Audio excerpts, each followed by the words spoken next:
ਤੇ ਜਦੋਂ ਤੁਸੀਂ ਸਨ 14 ਦੇ ਵਿੱਚ ਗਏ ਹੋ ਉੱਥੇ ਤੇ ਉਹ ਤੁਹਾਨੂੰ ਉਹ ਗਲੀਆਂ ਯਾਦ ਜਾਂ ਬਾਜ਼ਾਰ ਯਾਦ ਆਇਆ ਥੋੜਾ ਜਿਹਾ? ਮੈਂ ਕਹਿੰਦਾ ਸਾਰੇ ਬਾਜ਼ਾਰ ਮੇਰੇ ਜਿਹਨ ਦੇ ਵਿੱਚ ਸੀ। ਮੈਂ ਫਿਰ ਦੇਖਦਾ ਰਿਹਾ, ਕੱਲਾ ਘਰ ਦੇ ਆ ਫਲਾਣੇ ਦਾ, ਆ ਫਲਾਣੇ ਦਾ, ਆ ਫਲਾਣੇ ਦਾ। ਆਪਣਾ ਘਰ ਵੀ ਲੱਭ ਲਿਆ ਮੇਰਾ। ਉਹ ਕਿਵੇਂ ਦਾ ਘਰ ਆਪਣਾ? ਉੱਥੇ ਮੈਂ ਗਿਆ ਵਾਂ, ਮੈਂ ਐਡਾ ਖੁਸ਼ ਹੋਇਆ ਦੇਖ ਕੇ। ਉਹਨਾਂ ਆਖਿਆ ਵੀ ਤੇ ਚਾਹ ਪਿਆਈਏ। ਮੈਂ ਚਾਹ ਨਹੀਂ, ਮੈਨੂੰ ਪਹਿਲੇ ਇਸ ਘਰ ਦਾ ਪਾਣੀ ਪਿਆਓ। ਪਾਣੀ ਆ ਮੈਂ ਪੀਤਾ ਖਲੋ ਕੇ, ਜਿੱਦਾਂ ਆਵੇ ਜਦ ਪੀਤਾ। ਬਹੁਤ ਉਹਨਾਂ ਨੇ ਮੇਰਾ ਪਿਆਰ ਕੀਤਾ। ਮੈਨੂੰ ਸਾਰੇ ਜਿੰਨੇ ਜੀ ਸੀ ਨਾ, ਸਾਰੇ ਅੱਬਾ ਜੀ ਕਹਿੰਦੇ। ਮੈਂ 9 ਦੇ ਸਿੱਖਾਂ ਦੇ ਘਰ 'ਚ ਰਿਹਾ। ਸਾਨੂੰ ਆਪਣਾ ਘਰ ਵੀ ਯਾਦ ਆ, ਜਮਨ ਭਾਉ ਯਾਦ ਆ ਸਾਨੂੰ, ਬਹੁਤ ਉਹਦਾ ਪਿਆਰ ਆ ਸਾਨੂੰ। ਉੱਥੇ ਬੰਦਿਆਂ ਦੇ ਇੱਕ ਪਾਸੇ ਸਾਨੂੰ ਉਸ ਮਿੱਟੀ ਨਾਲ ਬਹੁਤ ਪਿਆਰ ਆ। ਤੂੰ ਉਹ ਲੋਕ ਹੁਣ ਬਹੁਤ ਪਛਤਾਉਂਦੇ ਆ, ਜਿਹੜੇ ਚੰਦ ਰਹਿੰਦੇ ਆ, ਜਿਹੜੇ ਹੈ ਪੁਰਾਣੇ ਲੋਕ ਹਾਂ, ਉਹ ਬਹੁਤ ਯਾਦਾਂ ਕਰਦੇ ਆ। ਕਹਿੰਦੇ ਮੁਸਲਮਾਨ ਬਹੁਤ ਚੰਗੇ, ਹਸਾਈ ਕਹਿੰਦੇ ਮੁਸਲਮਾਨ ਬਹੁਤ ਚੰਗੇ। ਕਹਿੰਦੇ ਇਹ ਸਾਡਾ ਨਹੀਂ ਪਿਆਰ ਕਰਦੇ ਜਿੰਨਾ ਮੁਸਲਮਾਨ ਸਾਡਾ ਕਰਦੇ। ਪੁਰਾਣੀਆਂ ਮੁਹੱਬਤਾਂ 'ਚ ਬਹੁਤ ਸੱਚਾਈਆਂ। ਅਤੇ ਜਿਹੜੀ ਅਗਲੀ ਨਸਲ ਜਿਹੜੀ ਹੈ ਨਾ, ਅੱਲਾਹ ਤਾਲਾ ਨੇ ਰਿਜ਼ਕ ਅੱਗੇ ਨਾ 10 ਗੁਣਾ ਜ਼ਿਆਦਾ ਦੇ ਦਿੱਤਾ ਇਹਨੂੰ। ਰਿਜ਼ਕ ਇਹਨਾਂ ਨੂੰ ਦੇ ਦਿੱਤਾ, ਖਲੂਸ ਮੁਹੱਬਤ ਖਤਮ ਹੋ ਗਿਆ ਨੇ। ਲੋ ਉਹ ਪਿਆਰ ਨਹੀਂ ਜਿਹੜਾ ਬਜ਼ੁਰਗਾਂ ਪਹਿਲਾਂ ਸੀ ਨਾ। ਹੁਣ ਸਾਡੇ ਪਿੰਡ 'ਚ 1-2 ਬੰਦੇ ਪੜ੍ਹੇ ਸੀ, ਤੂੰ ਸਾਰਾ ਪਿੰਡ ਪੜ੍ਹ ਇੱਕ ਦੂਜੇ ਇੰਨਾ ਪਿਆਰ ਮੁਹੱਬਤ ਕਰਦੇ ਸੀ, ਕੋਈ ਦੁਸ਼ਮਣੀ ਨਹੀਂ, ਕਹਿਣ ਸਭ ਪਿਆਰ ਕਰਦੇ ਸੀ।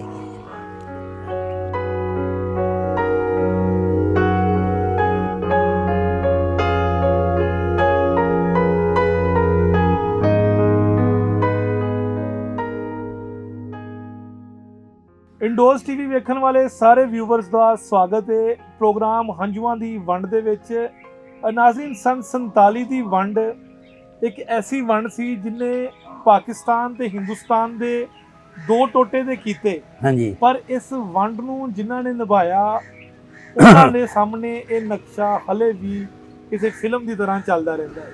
ਠੀਕ।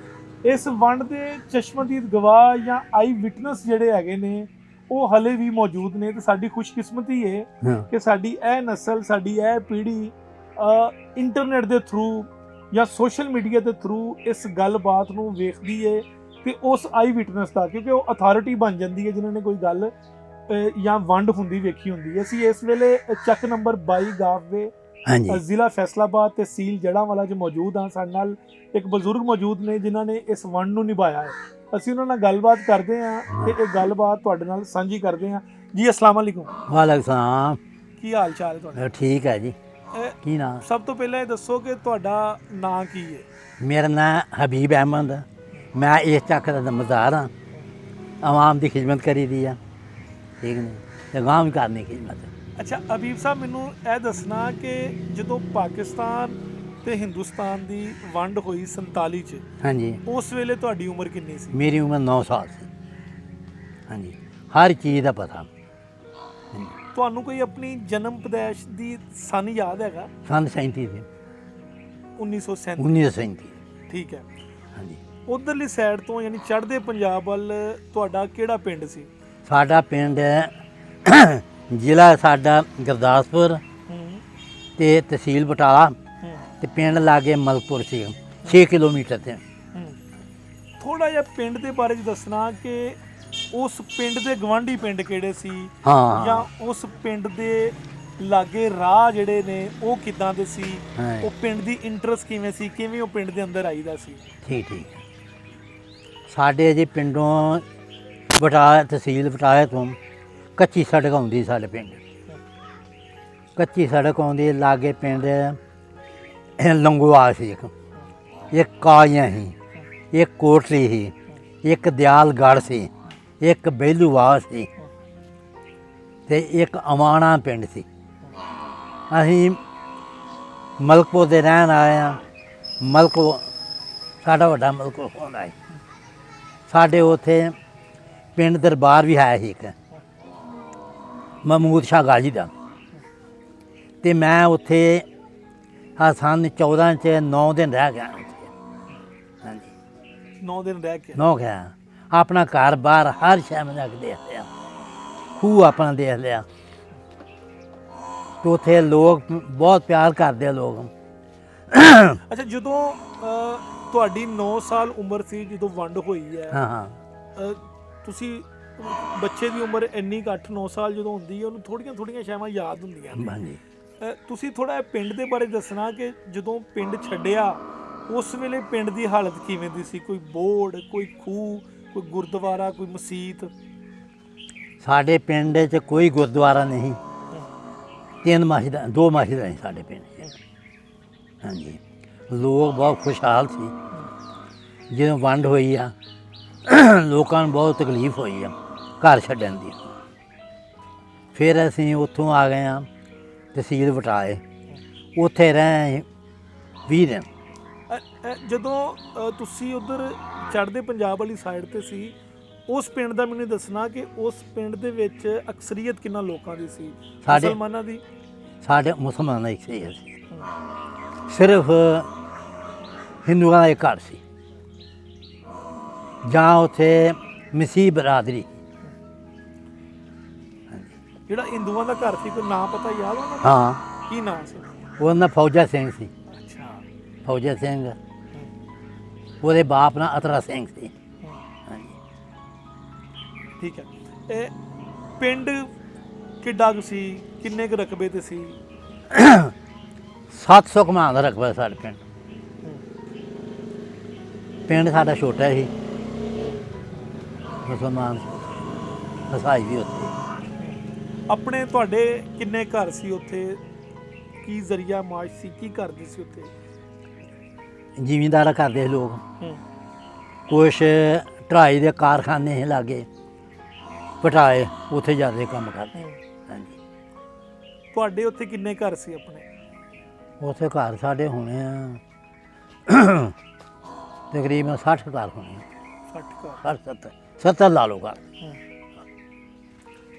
ਤੇ 47 ਦੇ ਵਿੱਚ ਜਦੋਂ ਅਸੀਂ ਬਜ਼ੁਰਗਾਂ ਨਾਲ ਗੱਲ ਕਰੀਦੀ ਹੈ 47 ਦੀ ਜਾਂ ਉਜਾੜਿਆਂ ਦੀ, ਤੇ ਉਹ ਆਖਦੇ ਨੇ ਕਿ ਜਦੋਂ ਐਲਾਨ ਹੋਇਆ ਉਦੋਂ ਅਸੀਂ ਉਸ ਐਲਾਨ ਨੂੰ ਇਗਨੋਰ ਹੀ ਕੀਤਾ ਕਿ ਇਹ ਵੰਡ ਨਹੀਂ ਹੋਣੀ। ਬਹੁਤ ਸਾਰੇ ਘਰ ਤੇ ਉੱਠੇ ਹੀ ਨਹੀਂ, ਬਹੁਤ ਸਾਰੇ ਪਿੰਡ ਵੀ ਨਹੀਂ ਉੱਠੇ।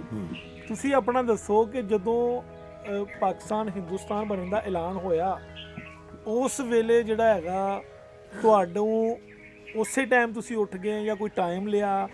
ਤੁਹਾਡੇ ਤੱਕ ਗੱਲਾਂ ਪਹੁੰਚਦੀਆਂ ਸੀ ਕਿ ਵੰਡ ਹੋਣੀ ਆ, ਜਾਂ ਬਾਬੇ ਕਾਇਦੇ ਆਜ਼ਮ ਦੀਆਂ ਗੱਲਾਂ ਜਾਂ ਕੋਈ ਗੱਲਬਾਤ ਤੁਹਾਡੇ ਤੱਕ ਪਹੁੰਚਦੀ ਸੀ? ਹਾਂਜੀ, ਦੇਖੋ ਜੀ, ਪਹਿਲੋਂ ਐਲਾਨ ਹੋਇਆ ਉੱਥੇ ਰੇਡੀਓ 'ਚ। ਠੀਕ ਹੈ। ਐਲਾਨ ਹੋਇਆ ਵੀ ਜ਼ਿਲ੍ਹਾ ਗੁਰਦਾਸਪੁਰ ਪਾਕਿਸਤਾਨ ਬਣ ਗਿਆ, ਅੰਮ੍ਰਿਤਸਰ ਹੀ ਬਣ ਗਿਆ, ਜਲੰਧਰ ਹੀ ਬਣ ਗਿਆ। ਫਿਰ ਚੌਥੇ ਦਿਨ ਬਾਅਦ ਫਿਰ ਐਲਾਨ ਹੋ ਗਿਆ ਵੀ ਇਹ ਹਿੰਦੁਸਤਾਨ ਬਣ ਗਿਆ।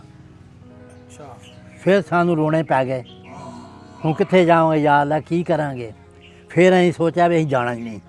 ਫਿਰ ਹਾਲਾਤ ਇੱਦਾਂ ਦੇ ਹੋ ਗਏ ਵੀ ਸਾਨੂੰ ਉੱਥੋਂ ਆਉਣਾ ਪਿਆ। ਉੱਥੋਂ ਅਸੀਂ ਤਹਿਸੀਲ ਬਟਾਲਾ ਉੱਥੇ ਲਾਗੇ ਉੱਥੇ ਆ ਗਏ, 20 ਦਿਨ ਉੱਥੇ ਰਹੇ। ਲੋਕ ਕਾਫਲਿਆਂ ਦੀ ਸ਼ਕਲ ਦੇ ਵਿੱਚ ਇੱਥੇ ਪਹੁੰਚੇ ਪਾਕਿਸਤਾਨ 'ਚ। ਸਾਡੇ ਕੋਲ ਜੋ ਕੁਛ ਮਾਲ ਹੈ ਸੀ ਨਾ, ਦਾਣਾ ਫੱਕਾ ਕੋਈ ਸ਼ੈ ਨਹੀਂ ਚੁੱਕੀ। ਸਿਰਫ ਅਸੀਂ ਬਿਸਤਰਾ ਹੈਗੇ ਉਹ ਜਿਹੜੀਆਂ ਰਜਾਈਆਂ ਹੁੰਦੀਆਂ ਉਹਨਾਂ 'ਚ ਰੂਮ ਹੀ ਕੱਢਤਾ ਸੀ, ਅਤੇ ਉੱਦਾਂ ਉਹ ਲਪੇਟ ਕੇ ਨਾ ਆ ਗਏ ਵੀ ਪਾਕਿਸਤਾਨ ਜਾ ਕੇ ਰਜਾਈਆਂ ਭਰਾਵਾਂਗੇ ਅਸੀਂ। ਹਾਂਜੀ, ਆਹ ਹਾਲਾਤ ਸੀ ਉਦੋਂ। ਅਸੀਂ ਆਪਣੀ ਜਾਨਾਂ ਲੈ ਕੇ ਆਏ ਹਾਂ।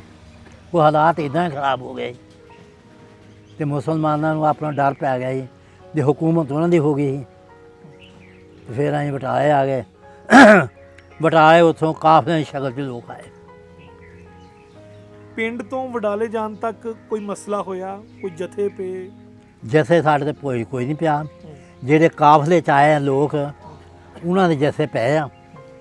ਪਹਿਲੇ ਕਾਫਲਾ ਜਿਹੜਾ ਆਇਆ, ਫਿਰ ਬਾਅਦ ਦੇ 3 ਕਾਫਲੇ ਆਏ ਆ, ਉਹਨਾਂ ਨੂੰ ਕੋਈ ਨਹੀਂ ਹੋਇਆ। ਪਹਿਲੇ ਵੱਢ ਮਾਰ ਹੋਈ ਆ, ਮੁਸਲਮਾਨਾਂ ਦਾ ਨੁਕਸਾਨ ਹੋਇਆ, ਉਹ ਡੇਰੇ। ਫਿਰ ਅਸੀਂ ਤਾਂ ਗੱਡੀਆਂ ਸਾਨੂੰ ਮਿਲ ਗਈਆਂ, 30 ਗੱਡੀਆਂ ਗਈਆਂ। ਅਸੀਂ ਕਿਤਨੀਆਂ ਗੱਡੀਆਂ ਬਹਿ ਕੇ ਲਾਹੌਰ ਆ ਗਏ।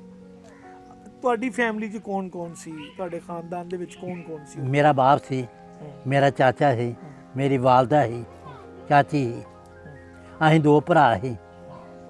3 ਭਰਾ ਸੀ ਬਲਕਿ 3 ਭਰਾ ਸੀ 2 ਭੈਣਾਂ ਸੀ ਤੂੰ ਅਸੀਂ ਇੱਥੇ ਲਾਹੌਰ ਆ ਗਏ। ਬਡਾਲਿਓ ਜਦੋਂ ਤੁਸੀਂ ਗੱਡੀਆਂ 'ਚ ਬੈਠ ਕੇ ਆਏ ਆ ਹਾਂ, ਉਹ ਤੁਹਾਨੂੰ ਕੋਈ ਐਗਜ਼ੈਕਟ ਡੇਟ ਯਾਦ ਹੈਗੀ ਕਿ ਕਦੋਂ ਤੁਸੀਂ ਉਧਰੋਂ ਤੁਰੇ ਹੋ? ਕੋਈ ਤਾਰੀਖ ਯਾਦ ਹੈ? ਇਹ ਸੌਣ ਭਾਦੋਂ ਦੇ ਲਾ ਕੋਈ ਸੌਣ ਭਾਦੋਂ ਦੇ ਦੇਸੀ ਮਹੀਨਿਆਂ ਦਾ ਯਾਦ ਆ। ਫਿਰ ਅਸੀਂ ਇੱਥੇ ਆਏ ਆ ਲਾਹੌਰ ਆਏ ਆ।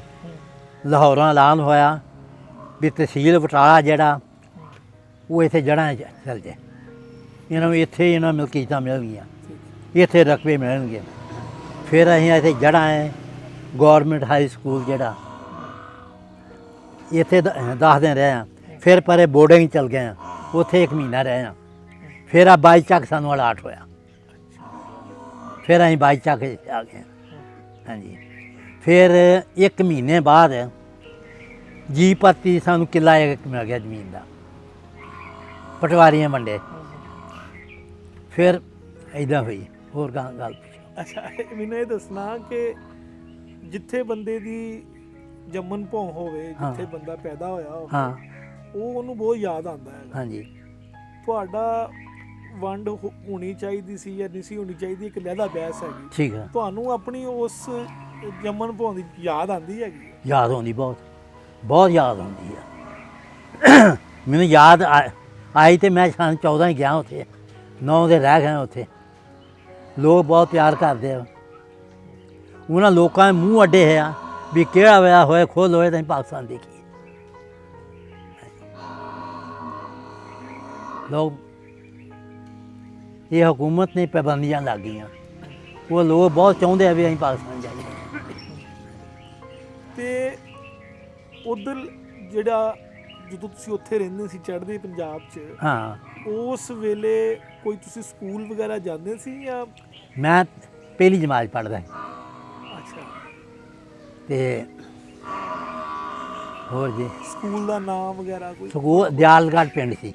ਦਿਆਲਗੜ੍ਹ ਮੌਲਾਨਾ ਸਰਦਾਰ ਮੁਹੰਮਦ ਹੈ ਨਾ, ਫੈਸਲਾਬਾਦ ਹੈ, ਉਹਦਾ ਪਿੰਡ ਸੀ, ਉੱਥੇ ਜਾਂਦੇ। ਅੱਛਾ ਅੱਛਾ। ਹਾਂਜੀ, ਉਹਦੇ ਮਰੀਜ਼ ਸੀ। ਅੱਛਾ ਅੱਛਾ। ਮੇਰਾ ਬਾਪ ਉਹਦਾ ਮਰੀਜ਼। ਤੇ ਉਹ ਉੱਥੇ ਦੀ ਕੋਈ ਹਾਲ ਅਹਿਵਾਲ ਦੱਸੋ ਕਿ ਉੱਥੇ ਮੇਲੇ ਠੇਲੇ ਜਾਂ ਕੋਈ ਤਿਉਹਾਰ ਹੁੰਦਾ ਸੀ ਜਾਂ ਈਦ ਹੁੰਦੀ ਸੀ ਜਾਂ ਕੋਈ ਸ਼ਬਰਾਤ, ਉਹ ਕਿਵੇਂ ਦੇ ਤਿਉਹਾਰ ਹੁੰਦੇ ਸੀ? ਦੇਖੋ ਜੀ, ਨਾਲ ਹੁੰਦੇ ਸੀ ਜਾਂ ਕੋਈ ਉਹਨਾਂ ਦੇ ਆਪਣੇ? ਸਾਡੇ ਪਿੰਡ ਹੈ ਹੀ ਮਹਿਮੂਦ ਸ਼ਾਹ ਗਾਜੀ, ਬਜ਼ੁਰਗ ਸੀ। ਉਹਦਾ ਖਤਮ ਹੁੰਦਾ ਸੀ ਸਾਲ ਪਿੱਛੋਂ 18 ਹਾੜ ਤੇ। ਉੱਥੇ ਹੁੰਦਾ ਖਤਮ, ਇੱਥੇ ਵੀ ਹੁੰਦਾ ਵਾ। ਹਾਂਜੀ, ਅਜੇ ਵੀ ਉੱਥੇ ਹੁੰਦਾ ਵਾ। ਉਹ ਸਿੱਖ ਕਰਾਉਂਦੇ ਆ। ਤੇ ਜਦੋਂ ਤੁਸੀਂ ਸੰਨ 14 ਦੇ ਵਿੱਚ ਗਏ ਹੋ ਉੱਥੇ, ਤੇ ਤੁਹਾਨੂੰ ਉਹ ਗਲੀਆਂ ਯਾਦ ਜਾਂ ਬਾਜ਼ਾਰ ਯਾਦ ਆਇਆ ਥੋੜਾ ਜਿਹਾ? ਮੈਂ ਕਹਿੰਦਾ ਸਾਰੇ ਬਾਜ਼ਾਰ ਮੇਰੇ ਜਿਹਨ ਦੇ ਵਿੱਚ ਸੀ। ਅੱਛਾ। ਮੈਂ ਫਿਰ ਦੇਖਦਾ ਰਿਹਾ, ਕੱਲਾ ਘਰ ਦੇ ਆ ਫਲਾਣੇ ਦਾ, ਫਲਾਣੇ ਦਾ, ਫਲਾਣੇ ਦਾ। ਆਪਣਾ ਘਰ ਵੀ ਲੱਭ ਲਿਆ ਮੈਂ ਜਾ ਕੇ। ਉਹ ਹੁਣ ਕਿਵੇਂ ਦਾ ਘਰ ਆਪਣਾ? ਉੱਥੇ ਮੈਂ ਗਿਆ ਵਾਂ, ਮੈਂ ਐਡਾ ਖੁਸ਼ ਹੋਇਆ ਦੇਖ ਕੇ। ਉਹਨਾਂ ਆਖਿਆ ਵੀ ਤੇ ਚਾਹ ਪਿਆਈਏ। ਮੈਂ ਚਾਹ ਨਹੀਂ, ਮੈਨੂੰ ਪਹਿਲੇ ਇਸ ਘਰ ਦਾ ਪਾਣੀ ਪਿਆਓ। ਪਾਣੀ ਆਉਂ ਮੈਂ ਪੀਤਾ ਖਲੋ ਕੇ, ਜਿੱਦਾਂ ਆਵੇ ਜੰਮ ਪੀਦਾ। ਸਾਨੂੰ ਆਪਣਾ ਘਰ ਵੀ ਯਾਦ ਆ, ਜੰਮਣ ਭੌਂ ਯਾਦ ਆ ਸਾਨੂੰ, ਬਹੁਤ ਉਹਦਾ ਪਿਆਰ ਆ ਸਾਨੂੰ। ਉੱਥੇ ਬੰਦਿਆਂ ਦੇ ਇੱਕ ਪਾਸੇ ਸਾਨੂੰ ਉਸ ਮਿੱਟੀ ਨਾਲ ਬਹੁਤ ਪਿਆਰ ਆ। ਜਿਹੜੇ ਬੰਦੇ ਰਹਿੰਦੇ ਆ ਤੇ ਬੰਦਿਆਂ ਨਾਲ ਸਾਨੂੰ ਬਹੁਤਾ ਹੋਣਾ। ਅੱਛਾ, ਤੁਸੀਂ ਤੇ ਖੈਰੀਅਤ ਦੇ ਨਾਲ ਆ ਗਏ, ਤੁਹਾਨੂੰ ਕੋਈ ਨੁਕਸਾਨ ਵੀ ਨਹੀਂ ਹੋਇਆ, ਅੱਲਾ ਕੀਤਾ। ਲੇਕਿਨ ਬਹੁਤ ਸਾਰੇ ਲੋਕਾਂ ਦਾ ਨੁਕਸਾਨ ਵੀ ਹੋਇਆ। ਬਹੁਤ ਸਾਰੇ ਲੋਕ ਆਪਣੇ ਮਾਲ ਤੋਂ ਵੀ ਗਏ, ਜਾਨਾਂ ਤੋਂ ਵੀ ਗਏ। ਤਾਰੀਖ ਦੇ ਵਿੱਚ, ਹਿਸਟਰੀ ਦੇ ਵਿੱਚ ਕਹਿੰਦੇ ਆ ਕਿ ਇਨਸਾਨਾਂ ਦੀ ਸਭ ਤੋਂ ਵੱਡੀ ਹਿਜਰਤ ਹੋਈ ਸੀ। ਇਨਸਾਨਾਂ ਦੀ ਸਭ ਤੋਂ ਵੱਡੀ ਹਿਜਰਤ ਹੋਈ, ਦੁਨੀਆ ਤੋਂ ਸਭ ਤੋਂ ਵੱਡੀ ਹਿਜਰਤ, ਸਭ ਤੋਂ ਵੱਡੀ ਹਿਜਰਤ ਹੋਈ। ਕਰੋੜਾਂ ਦੇ ਹਿਸਾਬ ਨਾਲ, ਕਰੋੜਾਂ ਦੇ ਹਿਸਾਬ ਨਾਲ ਲੋਕਾਂ ਦੀ ਮਾਲ ਜਾਨ ਵੀ ਗਈ। ਹਾਂਜੀ, ਬਹੁਤ ਸਾਰੇ ਬਜ਼ੁਰਗ ਜਿਨ੍ਹਾਂ ਦੀ ਮਾਲ ਜਾਨ ਗਏ ਨੇ, ਉਹ ਰੋਂਦੇ ਨੇ। ਉਹ ਆਖਦੇ ਨੇ ਕਿ ਯਾਰ ਇਹ ਵੰਡ ਨਹੀਂ ਸੀ ਹੋਣੀ ਚਾਹੀਦੀ। ਕੁਛ ਆਖਦੇ ਨੇ ਕੁਛ। ਤੁਹਾਡਾ ਨਜ਼ਰੀਆ ਕੀ ਹੈ? ਕਿਉਂਕਿ ਤੁਸੀਂ ਉੱਥੇ ਰਹੇ ਹੋ, ਤੁਸੀਂ ਉਹ ਵੰਡ ਵੀ ਵੇਖੀ ਹੈ, ਤੁਸੀਂ ਪਾਕਿਸਤਾਨ ਵੀ ਦੇਖਿਆ, ਹਿੰਦੁਸਤਾਨ ਵੀ ਦੇਖਿਆ, ਬਾਅਦ ਚੋਂ ਵੀ ਵੇਖ ਕੇ ਆਏ ਹੋ। ਤੁਹਾਡੇ ਨਜ਼ਰੀਏ ਦੇ ਮੁਤਾਬਕ, ਮੈਂ ਕਹਿੰਦਾ ਜਿਹੜੇ 2 ਟੋਟੇ ਹੋਣੇ ਚਾਹੀਦੇ ਸੀ, ਨਹੀਂ ਹੋਣੇ ਚਾਹੀਦੇ। ਕਿ ਵਜ੍ਹਾ ਹੈ ਕਿ ਮੁਸਲਮਾਨਾਂ ਨੂੰ ਬਹੁਤ ਤਕਲੀਫ ਹੋਈ ਆਉਣ ਦੀ। ਉੱਥੋਂ ਸਦੀਆਂ ਤੋਂ ਆ ਰਹੇ ਸੀ। ਉੱਥੇ ਸਾਡੇ ਬਜ਼ੁਰਗ ਜਿਹੜੇ ਉੱਥੇ ਦਫਨ ਸੀ ਸਾਨੂੰ ਮੈਂ ਜਾਂਦਾ ਜਦੋਂ ਗਿਆ ਉੱਥੇ ਸੰਨ 14 ਚ ਪਹਿਲੋਂ ਕਬਰਾਂ 'ਚ ਗਿਆ ਉੱਥੇ ਦੁਆ ਮੰਗ ਕੇ ਸੂਰਤ ਯਾਸੀਨ ਪੜ੍ਹੀ ਆ ਬਕਰਾ ਦਾ ਆਖਰੀ ਰਕੂ ਪੜ੍ਹਿਆ ਦੁਆ ਮੰਗ ਕੇ ਤੇ ਫਿਰ ਮੈਂ ਉੱਥੇ ਗਿਆ। ਮੈਂ 9 ਦੇ ਸਿੱਖਾਂ ਦੇ ਘਰ 'ਚ ਰਿਹਾ ਬਹੁਤ ਉਹਨਾਂ ਨੇ ਮੇਰਾ ਪਿਆਰ ਕੀਤਾ ਮੈਨੂੰ ਸਾਰੇ ਜਿੰਨੇ ਜੀ ਸੀ ਨਾ ਸਾਰੇ ਅੱਬਾ ਜੀ ਕਹਿੰਦੇ ਮੈਂ ਮਹਿਸੂਸ ਹੀ ਨਹੀਂ ਕੀਤਾ ਵੀ ਇੱਦਾਂ ਉਦੋਂ ਹਾਲਾਤ ਹੀ ਇੱਦਾਂ ਦੇ ਸੀ ਇਨਸਾਨਾਂ ਦੁਸ਼ਮਣ ਹੋ ਗਏ ਸੰਨ 47 ਵਿੱਚ ਤੂੰ ਉਹ ਲੋਕ ਹੁਣ ਬਹੁਤ ਪਛਤਾਉਂਦੇ ਆ ਜਿਹੜੇ ਚੰਦ ਰਹਿੰਦੇ ਆ ਜਿਹੜੇ ਹੈ ਪੁਰਾਣੇ ਲੋਕ ਨਾ ਉਹ ਬਹੁਤ ਯਾਦਾਂ ਕਰਦੇ ਆ ਕਹਿੰਦੇ ਮੁਸਲਮਾਨ ਬਹੁਤ ਚੰਗੇ ਹਸਾਈ ਕਹਿੰਦੇ ਮੁਸਲਮਾਨ ਬਹੁਤ ਚੰਗੇ ਕਹਿੰਦੇ ਇਹ ਸਾਡਾ ਨਹੀਂ ਪਿਆਰ ਕਰਦੇ ਜਿੰਨਾ ਮੁਸਲਮਾਨ ਸਾਡੇ ਨਾਲ ਕਰਦੇ। ਉੱਥੇ ਮੈਂ ਗਿਆ ਤਾਂ ਹਸਾਈਆਂ ਇਕੱਠ ਕਰਕੇ ਤੇ ਮੇਰੇ ਕੁਰਸੀ ਡਾਹ ਕੇ ਸਟੇਜ 'ਤੇ ਬਿਠਾ ਕੇ ਮੇਰੇ ਗਾਲ 'ਚ ਹਾਰ ਪਾ ਕੇ ਮੇਰੀ ਤਸਵੀਰਾਂ ਲਈਆਂ ਉਹਨਾਂ ਗੀਤ ਗਾਏ ਵਾਹ ਹਾਰਮੋਨੀਅਮ ਬਾਜੇ ਵਜਾਏ ਵੀ ਸਾਡਾ ਪੁਰਾਣਾ ਲੰਬੜਦਾਰ ਆ ਗਿਆ ਮੇਰਾ ਬਾਪ ਪਿੱਛੇ ਲੰਬੜਦਾਰ ਹਾਂ ਕਰੋਗਾ। ਇਹ ਦੱਸੋ ਹੁਣ ਕਿ ਹੁਣ ਜਿਹੜੇ ਬੱਚੇ ਨੇ ਉਹਨਾਂ ਨੂੰ ਕੋਈ ਪੈਗਾਮ ਉਹਨਾਂ ਨੂੰ ਕੋਈ ਮੈਸੇਜ ਦੇਵੋ ਇਸ ਪ੍ਰੋਗਰਾਮ ਦੇ ਰਾਹੀਂ ਕਿ ਜਿਹੜੇ ਅੱਜ ਕੱਲ੍ਹ ਦੇ ਬੱਚੇ ਨੇ ਅੱਜ ਕੱਲ੍ਹ ਦੇ ਜਿਹੜੇ ਸਾਡੇ ਪਾਕਿਸਤਾਨ ਹਿੰਦੁਸਤਾਨ ਦੋਵਾਂ ਸਾਈਡਾਂ ਦੇ ਜਿਹੜੀ ਯੂਥ ਹੈ ਬੱਚੇ ਨੇ ਉਹਨਾਂ ਵਾਸਤੇ ਇੱਕ ਪੈਗਾਮ ਰਿਕਾਰਡ ਕਰਾ ਵੀ ਦੇਖੋ ਗੱਲ ਸੁਣੋ ਜੀ ਪੁਰਾਣੀਆਂ ਮੁਹੱਬਤਾਂ 'ਚ ਬਹੁਤ ਸੱਚਾਈਆਂ ਤੇ ਜਿਹੜੀ ਅਗਲੀ ਨਸਲ ਜਿਹੜੀ ਹੈ ਨਾ ਅੱਲਾਹ ਤਾਲਾ ਨੇ ਰਿਜ਼ਕ ਅੱਗੇ ਨਾ 10 ਗੁਣਾ ਜ਼ਿਆਦਾ ਦੇ ਦਿੱਤਾ ਇਹਨੂੰ ਰਿਜ਼ਕ ਇਹਨਾਂ ਨੂੰ ਦੇ ਦਿੱਤਾ ਖਲੂਸ ਮੁਹੱਬਤ ਖਤਮ ਹੋ ਗਿਆ ਨੇ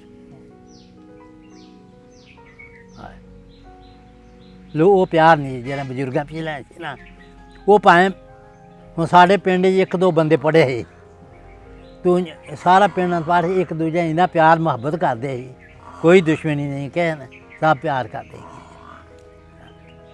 ਬਹੁਤ ਸ਼ੁਕਰੀਆ ਤੁਹਾਡਾ ਬਹੁਤ ਚੰਗਾ ਲੱਗਾ ਹੋਰ ਕਰ ਬਹੁਤ ਹਾਂਜੀ ਸ਼ੁਕਰੀਆ ਲੋਕ ਬਹੁਤ ਚੰਗੇ ਸੀ। ਬਹੁਤ ਸ਼ੁਕਰੀਆ ਨਾਜ਼ਰੀਨ ਇਹ ਹੀ ਵੰਡ ਦੀ ਕਹਾਣੀ ਹੈ ਇਹ ਹੀ ਵੰਡ ਦੀ ਸਾਂਝ ਹੈ ਚੜ੍ਹਦਾ ਜਾਂ ਲਹਿੰਦਾ ਪੰਜਾਬ ਇਹ ਬਾਅਦ ਵਿੱਚੋਂ ਬਣਿਆ ਲੇਕਿਨ ਲੋਕਾਂ ਦਾ ਖਲੂਸ ਤੇ ਮੁਹੱਬਤ ਜਿਹੜਾ ਸੀ ਇਹ ਸਦੀਆਂ ਤੋਂ ਕਾਇਮ ਆ ਤੇ ਕਾਇਮ ਰਹੇਗਾ। ਦੇਖਦੇ ਰਹੋ ਇੰਦੋਜ਼ ਟੀਵੀ।